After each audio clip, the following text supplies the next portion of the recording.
this prohibition could create a safe haven for terrorists to utilize Americans' libraries and bookstores to conduct research or communicate with each other. I urge my colleagues to vote no and reserve the balance of my time. The gentleman from Virginia reserves. The gentleman from New York. Mr. Chairman, how much time do I have left? The gentleman from New York has 1 minute remaining. Then I'll yield the 1 minute to the gentleman from Pennsylvania. The gentleman from Pennsylvania is recognized. Let me thank the gentleman from New York, and I thank the chairman of the subcommittee. As the ranking member in the Subcommittee on Commerce and Justice, I rise in support of this amendment. I think that the prohibition is an appropriate one. It's a specific carve-out for library records related to American citizens. These records still would be available under a warrant properly petitioned for and received through the secret court that handles these matters. But this would take away this administrative procedure, which has been rarely used, and I agree with the gentleman from Virginia. There's no reason to believe that it would be abused in any way.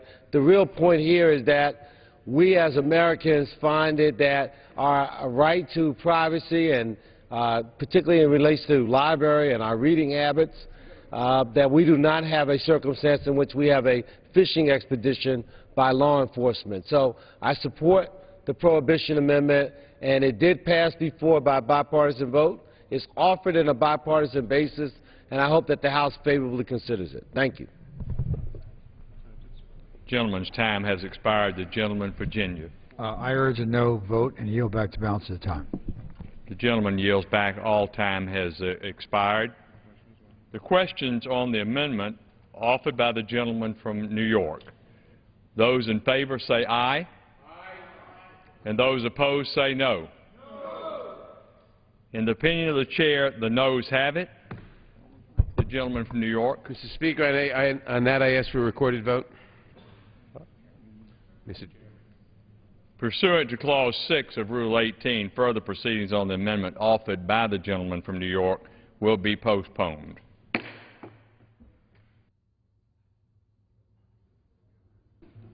For what purpose does the gentleman from Nebraska rise? Mr. Chairman, I have an amendment number 424 at the desk. The clerk will designate the amendment.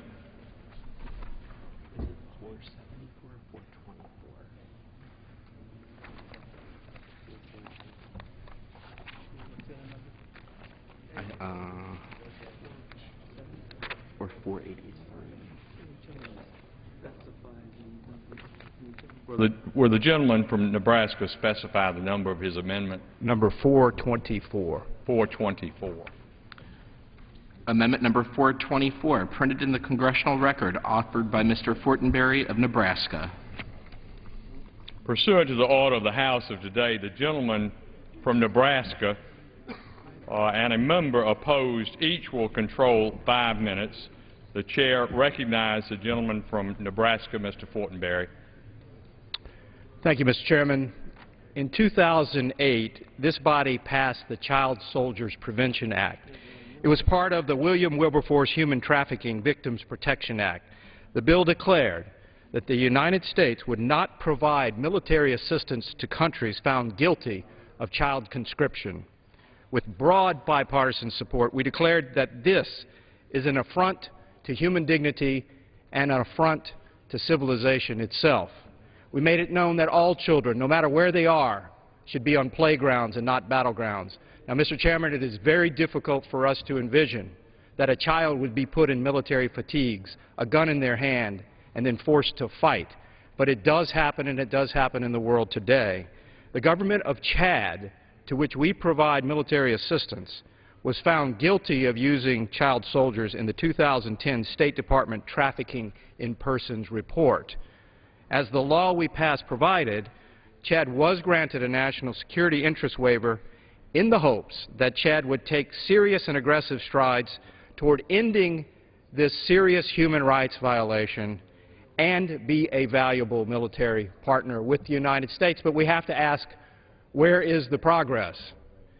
With the withdrawal of the UN mission in Chad at the end of last year, children as young as 13 years old are now being preyed upon as child soldiers. In this past week, the United Nations and a respected international human rights organization both issued reports warning of Chad's continuing to flout our law. The Washington Post, along with other international media outlets, has given attention to this issue as well in recent days. Mr. Chairman, to use child soldiers is wrong. This is why we passed the law in the first place. Yes, we want a good military relationship with Chad. Chad is a valuable military partner, but to strengthen that partnership, the horrific abuse of children must end. So I offer this amendment as a challenge to our government. We are operating inconsistently. We passed a law saying one thing, but we continue military assistance with no apparent attentiveness to stopping the pernicious use of child soldiers. Mr. Chairman, several years ago I was in the country of Liberia. I had the opportunity to visit the interior part of that country as well. Liberia had gone through a devastating civil war, and this particular area we were in had been caught in a very bad crossfire between rebel groups. And I was invited to attend or visit a missionary school there run by a British Catholic priest. As we entered the compound, the beautiful children came out and sang us a song and greeted us. And this priest told us that during the worst part of the war, he himself had been abducted. His children had been left unattended, and many had died from starvation. He showed me the mass grave. But he also asked me to spend a few more minutes with him. We went to a classroom, and he discreetly pulled two young boys out of that classroom. He told me that these had been child soldiers. One had been shot in the hip. The other had had his father killed while he was standing next to him. Both of the boys were withdrawn. They wouldn't look me in the eye. Clearly they were deeply wounded. But this priest wanted to thank me and to thank the American people for providing a little bit of assistance to him to help integrate these children back to some degree of normalcy. So which way are we going to have it? We need to be consistent. On one side of the hallway, we have a very good program to help heal those who have been victimized by child soldiers. But on the other side, we are aiding a government that is not stopping this pernicious practice. William Wilberforce, the British statesman and unyielding abolitionist for whom our anti-human trafficking law was named, said this: "You may choose to look the other way, but you can never say again that you did not know." Mr. Chairman, we must make it clear to the government of Chad that we now know, and we cannot look the other way. I want to commend the gentleman for his outstanding work in this important issue, and we want the gentleman to know that we're prepared on our side to accept his amendment.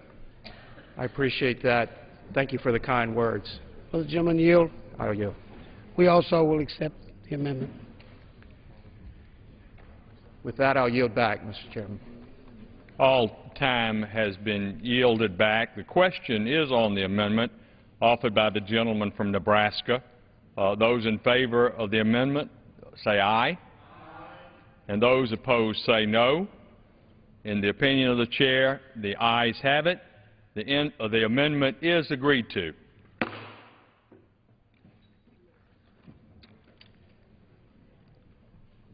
For what purpose does the gentleman from Florida rise? Mr. Chairman, I rise to offer an amendment to H.R. 1, amendment number 23. The clerk will designate the amendment. Amendment number 23, printed in the congressional record, offered by Mr. Hastings of Florida. Pursuant to the order of the House of today, the gentleman from Florida, Mr. Hastings, and a member opposed, each will control 5 minutes. The chair recognizes the gentleman from Florida.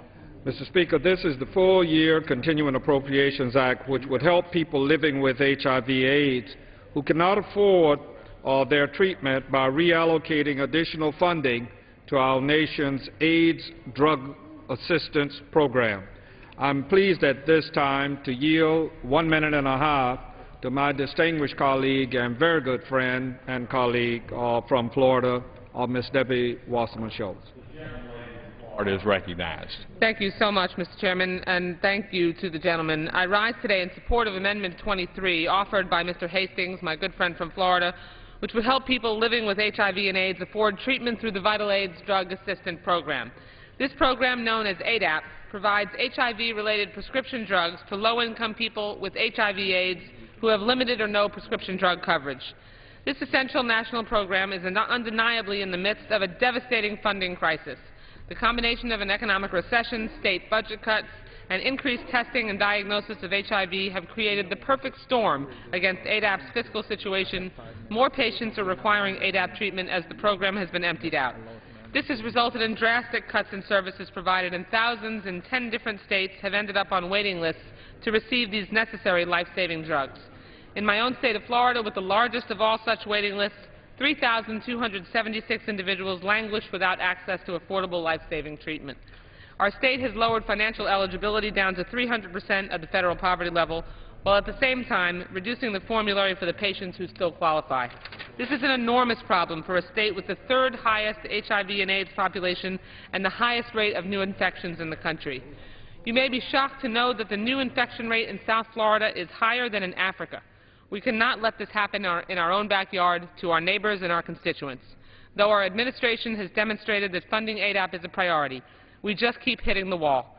Current funding levels for this program are unsustainable, and we must do more to help.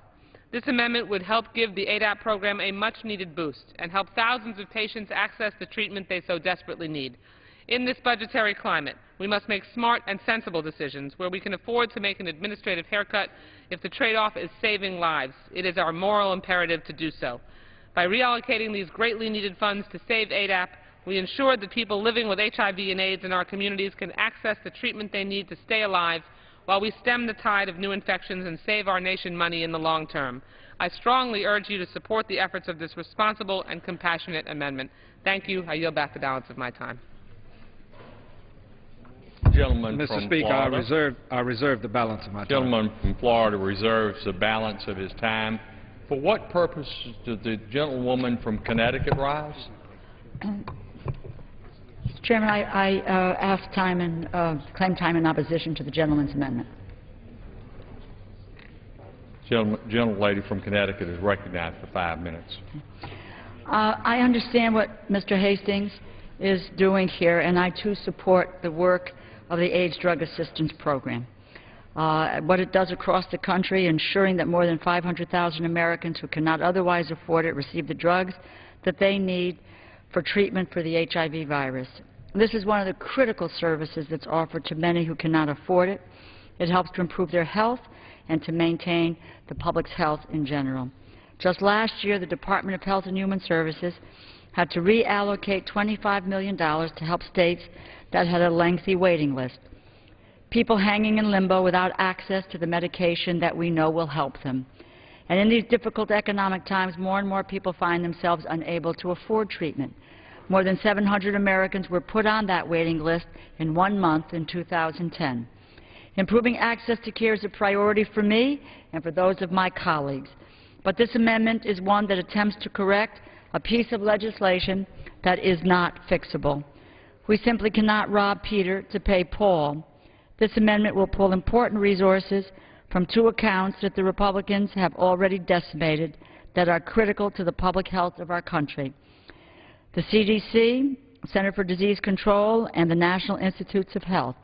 I therefore encourage my colleague from Florida to work with me to defeat this reckless continuing resolution rather than amend a bill that is beyond repair. I yield back the balance of my time. Would the gentleman yield? Yes, I will. We have no objection to this amendment. We're prepared to accept the amendment. I thank the gentleman. Mr. Speaker, I ask unanimous consent that my full statement be made a part of the record, and I yield back the balance of my time. Without objection, and the gentleman yields back his time, all time having been yielded back. The question now is on the amendment offered by the gentleman from Florida. Those in favor say aye, and those opposed say no. In the opinion of the chair, the ayes have it. The amendment is agreed to.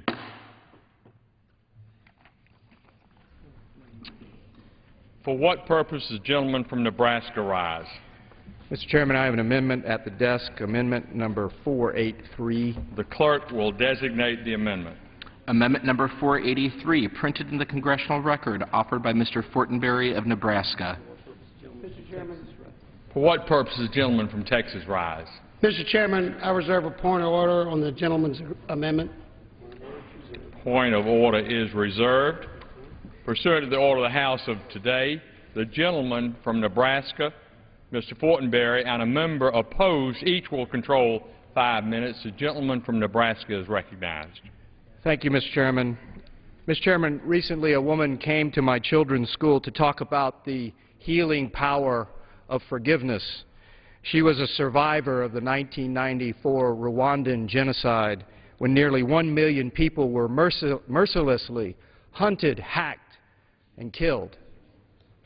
Now let's fast forward to the year 2007.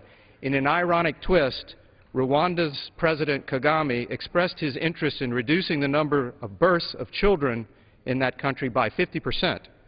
In recent weeks, confusing reports have surfaced as to whether the Rwandan government had launched a campaign setting a target for hundreds of thousands of male sterilizations. While the report, which implied possible complicity of U.S.-funded organizations, were subsequently dismissed, the concerns they raised are very real. Let's note China's one-child policy, or Fujimori's Peru. Mr. Chairman, the United States should be a champion for human dignity, and yet, sadly, we have our own sordid past with sterilization campaigns. In 1924, the state of Virginia passed what was called the Racial Integrity Act, which remained intact well into my own lifetime until it was overturned by the Supreme Court. I think the title, the Racial Integrity Act, speaks for itself. Legislation so outrageous that Governor Warner, now Senator Warner, issued a statement of apology in 2002 saying, "We must remember the Commonwealth's past mistakes in order to prevent them from reoccurring," he said. Mr. Chairman, this is a proscriptive amendment, which I believe is consistent with current law, that seeks to prevent human rights abuse, that just says no. We will not return to this shameful past, nor will we impose it upon other people in other places with America's tax dollars. This amendment, I believe, is a reasonable application and extension of the current law. It is important because sterilization campaigns involving a subtle element of real or perceived moral suasion directed at vulnerable individuals can easily blur the distinction between what is voluntary and involuntary. The question here is whether to take hard-earned taxpayer dollars and apply them in these campaigns, aggressive outreach to sterilize persons. Now, Mr. Chairman, while I recognize that this amendment has been ruled out of order, I do believe it is a reasonable application and an extension of current law. However, I will accept the judgment of the Chair and withdraw this amendment now that I've said my piece. And I yield back the balance of my time. Without objection, the gentleman's amendment is withdrawn.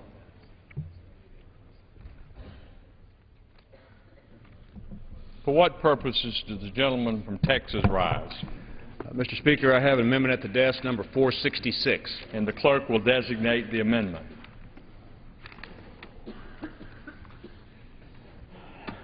Bear with me a moment. The number of the amendment again? 466. Number 466.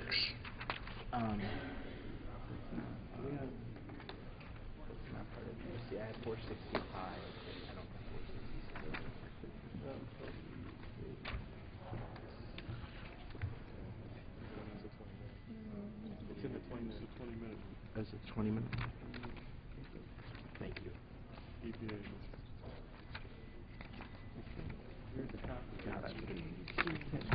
Amendment number 466, printed in the congressional record, offered by Mr. Poe of Texas.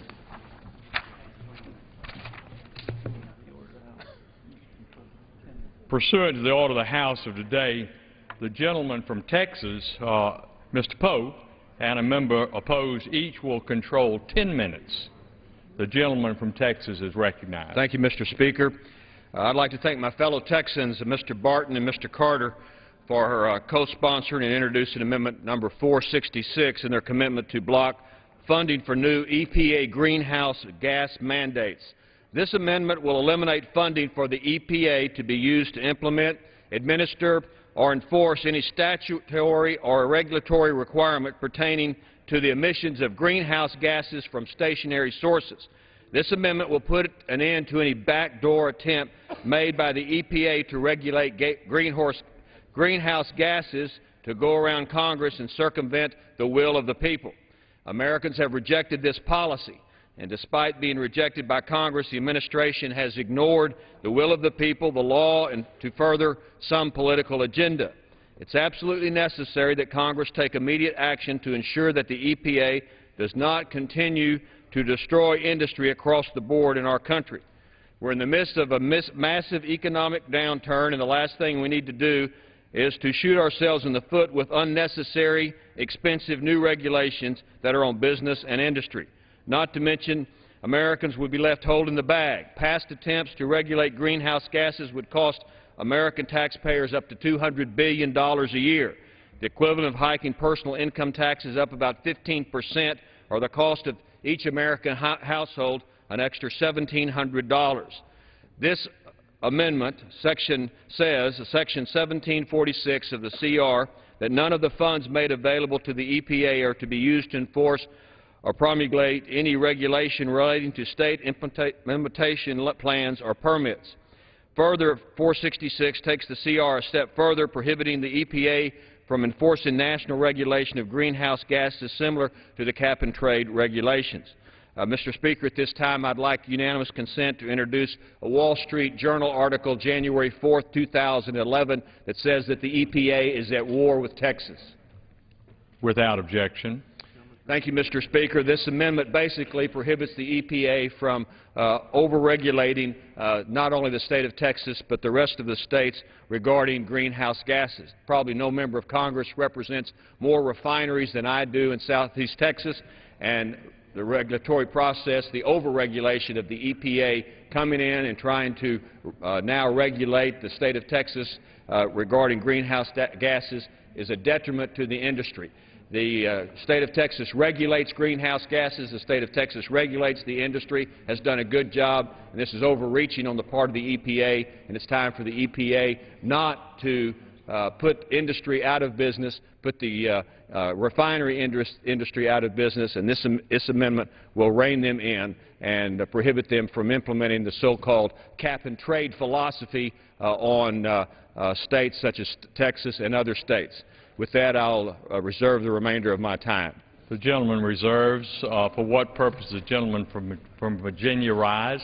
Mr. Chairman, I rise to claim the time in opposition. The gentleman is recognized for 10 minutes. Thank you, Mr. Chairman. Mr. Chairman, this entire bill, this CR, is replete with amendment after amendment targeting the public's health and the environment. This is one of the worst, at least in its intent. As a practical matter, it's not clear why this amendment is being offered, really, as it appears to duplicate Section 1746 of the underlying bill. But both Section 1746 and this amendment are truly radical attempts to stop the Environmental Protection Agency from doing its job of protecting the health and welfare of every American. This particular amendment would bar EPA from addressing carbon pollution, period. Pollution which seriously endangers public health and the environment. It not only guts the Clean Air Act, but it also imposes a job-destroying construction ban in many states. According to the National Academy of Sciences and the premier scientific organizations of all of the world's major economies, man-made carbon pollution is changing the climate and is endangering the public's health and the environment. The American Lung Association, the American Public Health Association, and thousands of doctors, nurses, and other public health professionals support EPA's action on this public health threat. But this amendment bars EPA from acting, from carrying out its legal responsibility. Under the Clean Air Act, companies building large new facilities like power plants and refineries need to make sure that they have taken reasonable steps to reduce their carbon pollution. because it's easier to control pollution from the beginning, the point where a facility is being built, rather than waiting and trying to retrofit it after it has been constructed. And all EPA is asking is that these large new facilities be energy efficient. They can meet the standard if they simply meet energy efficiency standards. The Poe Amendment, though, would prevent EPA from implementing this common sense requirement to protect the public health from the largest and most dangerous sources of carbon pollution. EPA has also indicated it plans to set minimum federal standards for the two largest sources of carbon pollution, which is power plants and oil refineries. This amendment would prevent EPA from even proposing these standards. And those standards are really a limitation on what they could and I think should be doing in terms of regulating pollution throughout the country. But they're going to stick to the two largest sources.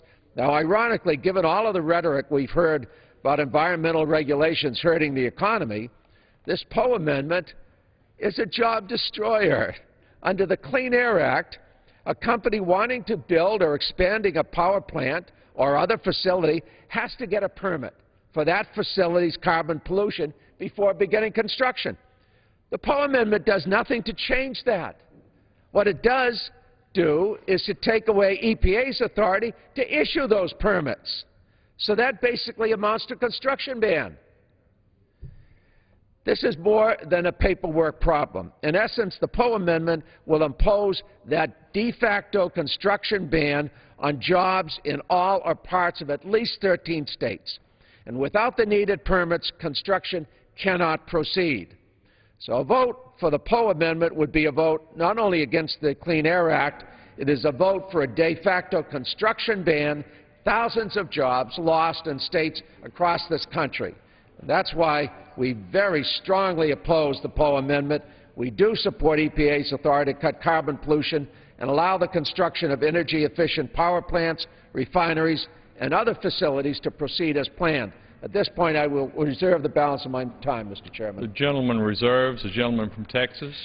Contrary to what the gentleman says, the state of Texas, the power plants, the refineries are already being regulated. They're being regulated by the state of Texas, and unless this amendment passes, the refineries, those that I represent, probably more than any person in the United States, these new added burden by the EPA coming in will make those power plant or those refineries lose their jobs. The administration has already done a good job of trying to close down the oil industry in the Gulf of Mexico by not lifting the permitting requests. Now the administration, with this requirement, in contrary to the law of Congress, because Congress has not passed the cap-and-trade philosophy, will put those refineries and those workers at harm, and they will lose their jobs because of the new EPA regulatory process that is not necessary. With that, I'll yield as much time as he wishes to the gentleman from Texas, Mr. Carter. And I thank the gentleman for yielding. I rise in support of this amendment, and I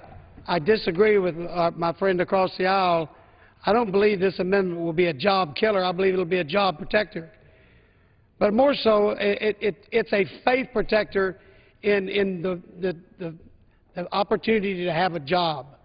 You know, when we were debating in Congress this very issue of cap and trade, back home where I live and all across the state of Texas and in other parts of the country where I was privileged to travel, people were asking, please, are they really going to impose this crazy legislation upon us and cost up our jobs and jack up the cost of our energy?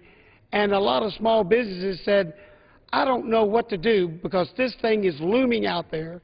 If it becomes law, I have the feeling it's going to put me out of business because I'm not going to be afford the disastrous cost it's going to take to keep an operation.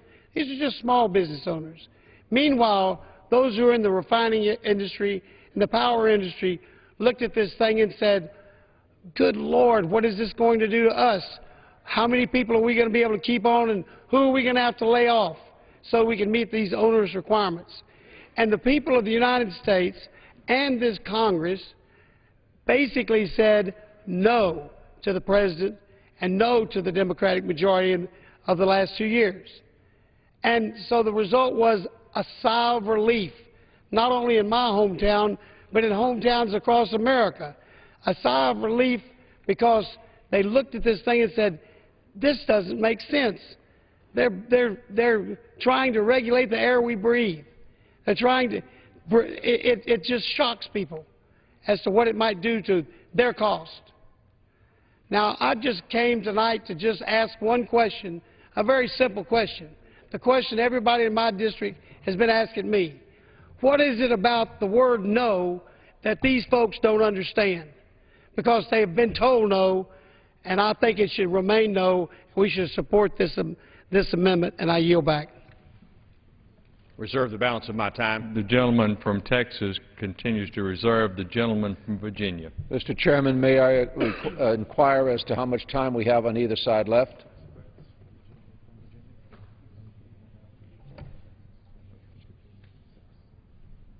The gentleman from Virginia has 6 minutes remaining, and the gentleman from Texas has 3.5 minutes remaining. The gentleman from Virginia. Mr. Chairman, thank you. At this point, I would yield 4 minutes to the distinguished gentleman from Washington, one of the House's premier experts on the issue of air pollution, Mr. Jay Inslee. Gentleman is recognized. Without objection. Mr. Chair, anyone who has ever seen a child gasping for breath due to a persistent asthma problem, which are most of us in America, should be adamantly opposed to this amendment because it would strip the legal right and obligation of Uncle Sam to protect our children, right to breathe. Now, I just heard something incredible from one of my Republican colleagues. They said they were astounded for the precept that Uncle Sam has that responsibility. Well, you know, we've had that responsibility for 40 years. Under the guidance of the idea of Teddy Roosevelt and Republican Richard Nixon, we adopted the Clean Air Act 40 years ago through a bipartisan effort. And that Clean Air Act has prevented 18 million cases of respiratory problems in our kids, 840,000 severe asthma hospitalizations, and 200,000 deaths. And as a result of that success, do you know what the Republican Party wants to do tonight? They want to effectively repeal the Clean Air Act when it comes to these gases. And these are not benign gases. Carbon dioxide, hydrofluorocarbons, methane, nitrous oxide, sulfur hexafluoride, parafluorocarbons. Now, they want to hide and say, well, you know, we're not repealing the Clean Air Act. We're just making it illegal to enforce it. Well, you know, it won't do to say we're going to make it illegal the FBI arrest terrorists. Look, Americans are opposed to repealing the Clean Air Act, and they are opposed to the Republicans making it impossible for the EPA to do their job by 2-to-1 margins, and they're opposed to it for several reasons. Number one, Republicans and Democrats both believe we have a legal obligation to protect our kids from asthma. It's that simple. And Republicans and Democrats share one common precept. We both like to breathe. And that breathing is now in question for our kids. And it's incredible to me to think the Republicans were going to leave our kids breathless on occasion. That is breathless in itself. Number two, this really is an attack on science, because the science is very clear on this. You know, you quote from all the scientific research Dr. Jacobson found showed a cause and effect. This I just want to quote, showed by cause and effect that carbon dioxide emitted regionally around the globe increases ozone, particle, and carcinogen air pollution health programs in the United States. The science shows this is a problem. And we ought to embrace science as Republicans and Democrats instead of listening to the polluting industries, which they want to give license to put untold, indefinite, infinite amounts of these carcinogens into our atmosphere. That is just plumb wrong. Third reason Americans know this Republican effort to gut the Clean Air Act is wrong. You know, they are not attempting to revise a rule or modify a rule or come to us with some common sense effort to make it work. They are eliminating the ability of the federal government to protect the air we breathe in total. 100% elimination of the ability of EPA legally to follow this rule. And you know what? The Supreme Court ruled last year that this is a legal obligation. And some of my Republican colleagues said, yeah, that was only a 5-4 decision, so I guess we can ignore it. Well, you know what? That 5-4 decision seemed to have been good enough in Bush versus Gore for them. It ought to be good enough to follow the law of the land, which is to enforce this clean air law for the benefit of our children. Fourth reason Americans are opposed to this effort to stop EPA from doing its job. Americans know today we are in a race for job creation. And that race is with China. I'd ask for another 20 seconds, 30 seconds. Grant the gentleman another 40 seconds. Thank you. Well, the gentleman has another minute if he'd like. Thank you very much. The fact of the matter, Americans know we are in a race today for job creation. And that is a race with China to find out who is going to sell the products and who is going to have the jobs in electric cars, in solar panels, in wind turbines, in efficiency, and electric charging stations, and new efficiencies to make our homes and businesses run more efficiently. And tonight, the Chinese are laughing at us that the Republicans would come here and take the pedal off the metal, which is the EPA, to try to drive investment to these new clean energy sources. These are the jobs of the future. If we're going to have these jobs of the future, we have to start moving off of this pollution and accepting this pollution. We have to get in this global game, and if we get in this global game, we're going to win. And the reason we're going to win is that we're the country that went to the moon, and we are the country with the innovative talent and the creative spirit and the business people that can grow these non-polluting industries, but not if the Republicans get their way and just let pollution to get the Clean Air Act. The gentleman's time has expired. Mr. Chair, I'll reserve the balance of my time. The gentleman from Virginia reserves the balance. The gentleman from Texas. Mr. Speaker, I yield to the gentleman from Texas, Mr. Barton, who knows as much about the Clean Energy Act as anybody. 3 minutes. Gentleman is recognized. I would ask unanimous consent to revise and extend, Mr. Speaker. Without objection. So much to say, so little time. First, let me point out that CO2, the greenhouse gas that's most under discussion, is not a pollutant under the classical definition of the Clean Air Act. I am creating CO2 as I speak. The gentleman from Washington who was just speaking, as he spoke, created CO2. If you have a carbonated beverage, the reason it bubbles and it's called carbonated because of CO2. Greenhouse gases are necessary to human life. They're what keeps the planet warm. They're what traps heat so that we have an atmosphere that we can exist in. There is not a definition of exposure, a health exposure to CO2. The theory that CO2 is harmful is based on a theory that the amount of greenhouse gases, specifically CO2, in the upper atmosphere, as it increases so many parts per billion, somehow affects the ability of the Earth to accumulate or dispense heat. It is a theory. There is nobody in this country or anywhere in the world who has been harmed because of man-made CO2. You cannot point to cases of CO2 poisoning. So when my friends that oppose this amendment talk about carbon pollution, they are using a definition that is very loose and very nebulous. Second point, there is no question that the Clean Air Act as passed and as amended in 1990 did not include CO2 as a criteria pollutant.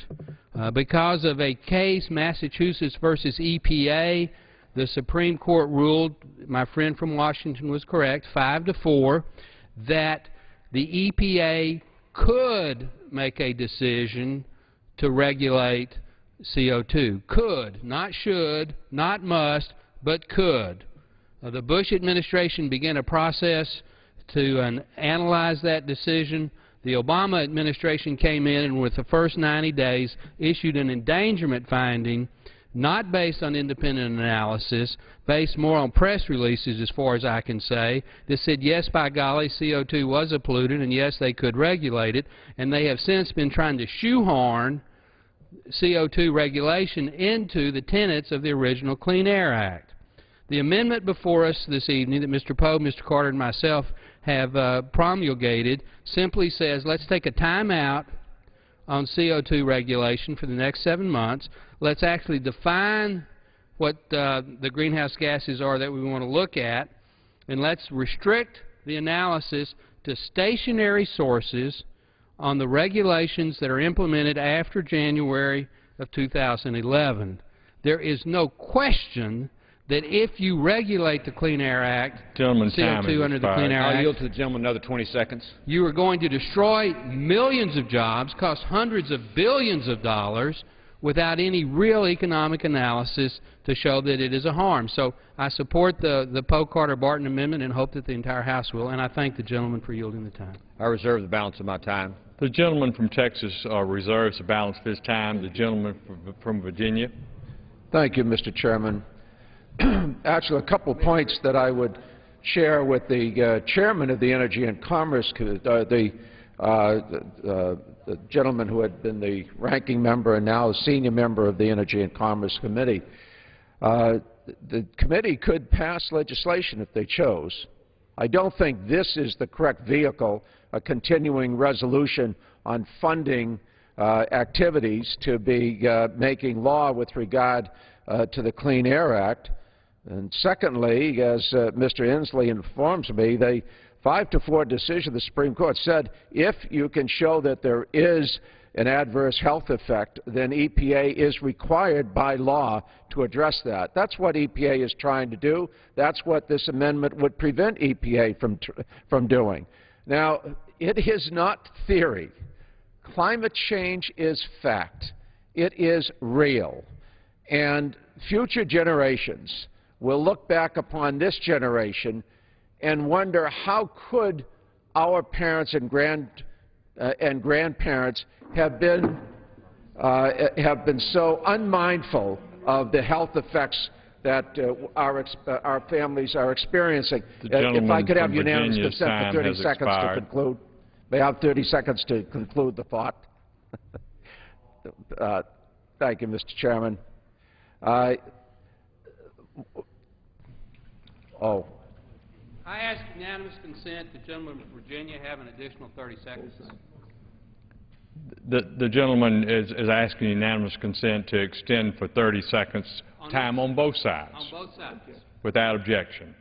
The gentleman from Virginia is recognized. That's certainly fair. I thank the gentleman. There is an ongoing discussion as to theory and fact.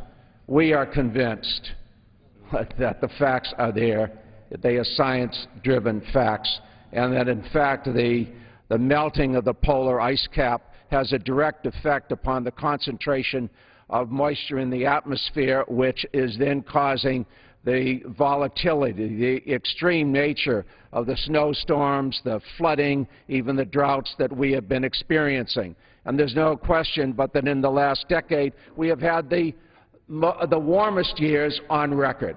These are facts. Gentleman's time has expired. This is not the vehicle where they should be debated at 1 a.m. in the morning. I just simply would urge that we defeat this amendment. It's the wrong amendment in the wrong vehicle. The gentleman's time has expired. The gentleman from Texas has 45 seconds. Thank you, Mr. Speaker. It's my understanding that the committee is going to move a standalone bill in the next few months on the very issue of CO2. This amendment is very simple. It prohibits the EPA from overreaching and expanding its authority that Congress, in my opinion, has not given it to do so. CO2, we all breathe CO2. Climate changes, but there's no evidence at all that it's man-made CO2 that causes the climate to change. The climate's been changing since, well, for thousands and thousands of years. I urge my fellow members of this House to support this amendment to bring in the oppressiveness of the EPA States like Texas already regulate the air through their state regulatory process, and I ask that all support Amendment 466, and I yield back the remainder of my time. All time has expired. The question is on the amendment offered by the gentleman from Texas. Those in favor say aye. Aye. And those opposed say no. In the opinion of the chair, the ayes have it. The amendment is agreed to. Mr. Speaker, ask for a recorded vote. Gentleman from Texas, pursuant to Clause 6 of Rule 18, further proceedings on the amendment offered by the gentleman from Texas will be postponed. For what purpose does the gentleman from Texas rise? Mr. Speaker, I move the House to now rise. The question is on the motion to rise. All those in favor say aye. Aye. All those opposed, no. The ayes have it, and the committee rises.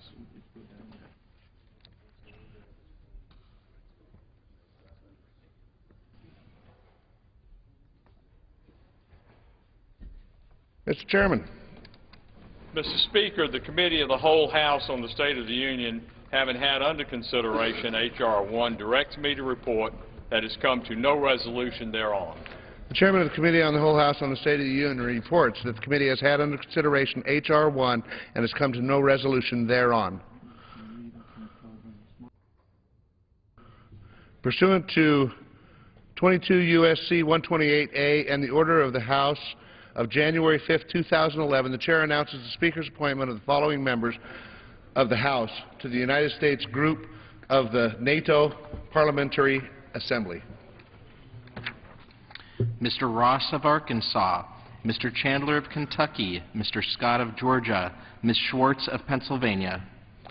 Pursuant to 22 U.S. Code 3003 note and the order of the House of January 5, 2011, the Chair announces the Speaker's appointment of the following members of the House to the Commission on Security and Cooperation in Europe. Mr. Hastings of Florida, Ms. Slaughter of New York, Mr. McIntyre of North Carolina, Mr. Cohn of Tennessee.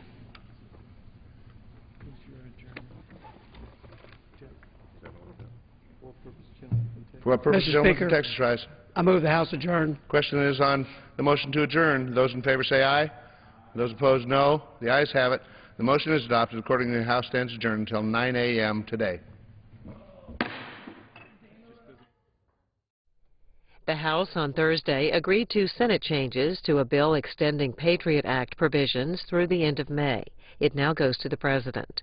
And members continued work on the $1.2 trillion spending bill for the rest of this budget year.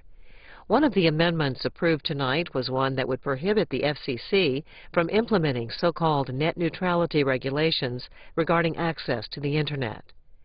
Members also spent several hours debating an amendment to cut funding for Planned Parenthood. Members will vote on that and other amendments Friday. House leaders hope to finish the bill tomorrow. Earlier in the day, House Speaker John Boehner spoke with reporters for about 10 minutes about the bill and his agenda.